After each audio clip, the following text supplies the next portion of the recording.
সাজ কবিগুরু রবীন্দ্রনাথ ঠাকুর। আশ্বিনের মাঝামাঝি উঠিল বাজনা বাজি, পূজার সময় এলো কাছে। মধুবিধু দুই ভাই ছোটাছুটি করে তাই, আনন্দে দুহাত তুলে নাচে। পিতা বসেছিল দ্বারে, দুজনে শুধাই কি পোশাক আনিয়াছ ঘরে।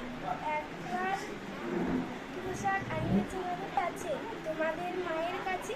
দেখিতে পাইবে ঠিক দিনে, সবুর সয়না আর জন্মদিনে বারবার কহে মাগো ধরি তোর পায়। বাবা আমার তোর পায় কি পোশাক আনিয়াছে ঘরে। একবার দেনামা দেখায় ব্যস্ত দেখিয়ে হাসিয়া মা, দেখালেন দুখানি ছিটের জামা করিয়া আদর। মধু কহে আর নেই, মা কহিল আছে আছে এক জোড়া দ্বিতীয় চাদর। রাগিয়া আপন ছেলে কাপড় ধুলায় ফেলে কাঁদিয়া কহিল চাই না মা চাই না। রায় বাবুদের গুপি পেয়েছে জরির টুপি, দুই কাটা সাটিনের জামা। কহে ছি মধু ছি ছি, কেন কাঁদো মিছামিছি। তোমাদের বাপ এবারে হয়নি ধান, কত গেছে লোকসান, পেয়েছি কত দেবতা। তবু দেখো বহু ক্লেশে তোমাদের ভালোবাসে, সাধ্য মতো এনেছে কিনে। সে জিনিস অনাদরে ফেলিলি ধুলির পরে, শিক্ষা হলো এতদিনে। বিধু কাহে এ জামা পছন্দ হয়েছে মোর, এ জামা পরাস আমারে। শুনে মধু আরো রেখে ঘর ছেড়ে দ্রুত বেগে গেল রায় বাবুদের দ্বারে।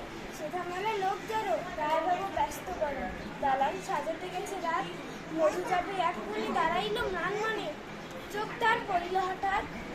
কাছে ডাকি স্নেহ ভরে কহেন করুণ স্বরে, কিরে মধু হয়েছে কি তোর শুকনো দেখি। শুনে মধু উঠিল কাঁদিয়া বলে বাবা আমার তরে আনিয়াছি ঘরে শুধু এক ছিটের কাপড়।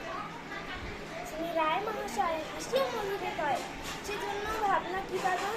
ছেলেদের ডাকিও চুপি ওরে গুপি, তোর জামা দে তুই মধুকে। সে জামাতে মধু ঘরে যায় ধে, হাসিয়ার নাহি ধরে মুখে, বুক ফুলাইয়া চলে।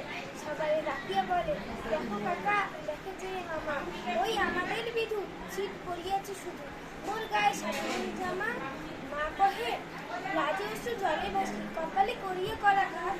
ওই দুঃখী ওই দিন কাহারও রাখি না ঋণ, কারো কাছে পাতি নাই হাত। তুমি আমাদের ছেলে হয়ে ভিক্ষা রায় অবহেলে অহংকার করো দে। ছেঁড়া ধুতি আপনার ঢের বেশি দাম তার, ভিক্ষা করা স্বাধীন নিচে। আয় বিধু আয় বুকে চুন খায় চার মুখে, প্রসাদ সবচেয়ে ভালো। দরিদ্র ছেলের দেহে দরিদ্র বাপের স্নেহে ছিটের জামাটি বলে এলো।